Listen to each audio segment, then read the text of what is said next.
भारत में कई प्राचीन और रहस्यमयी मंदिर हैं। यह मंदिर लोगों की आस्था का केंद्र है। ऐसे में आज हम एक ऐसे अद्भुत मंदिर के बारे में जानेंगे जिसे लोग तांत्रिक यूनिवर्सिटी भी कहते हैं। इस मंदिर को मुख्य रूप से 64 योगिनी मंदिर के नाम से जाना जाता है। वर्तमान में भारत में 4 64 योगिनी मंदिर हैं, जिसमें से 2 उड़ीसा के हीरापुर और रानीपुर में हैं और शेष 2 मध्य प्रदेश में।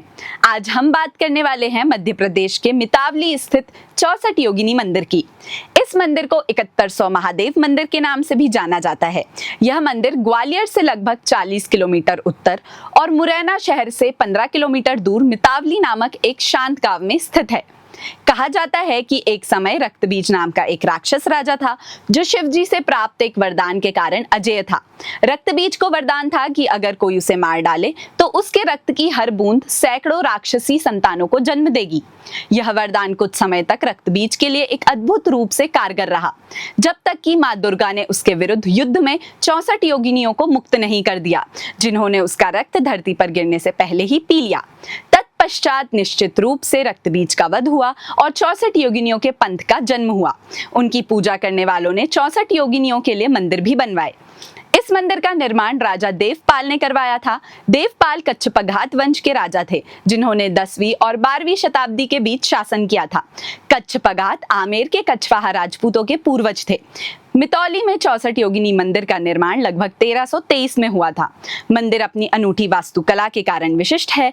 64 योगिनी मंदिर में अन्य हिंदू मंदिरों की तरह शिखर नहीं होता है, केवल हाईपैथरल संरचनाएं होती हैं। यह 125 फीट व्यास वाला एक गोलाकार ढांचा है, जिसके बीच में एक मंडप और एक मंदिर है। बाहरी दीवार खंभों पर टिकी है। पूरी परिधि में 64 कक्ष हैं, सभी एक ही आकार और आकृति के हैं और प्रत्येक कक्ष एक योगिनी को समर्पित है।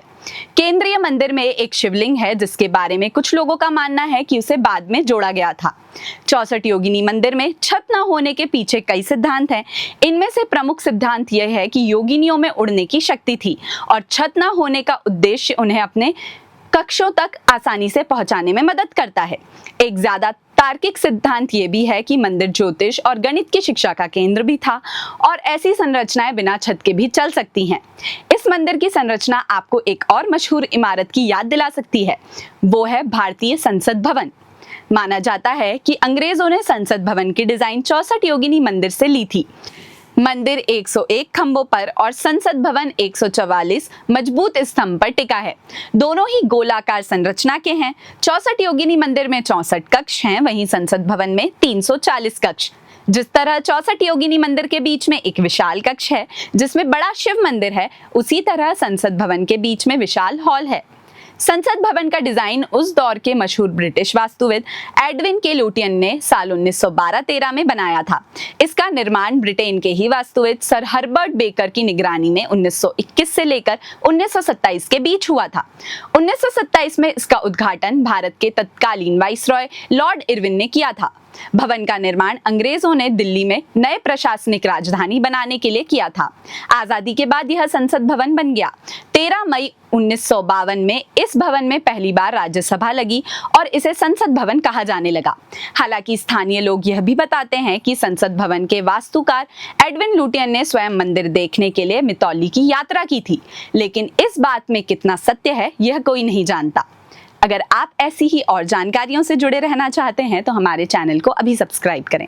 धन्यवाद।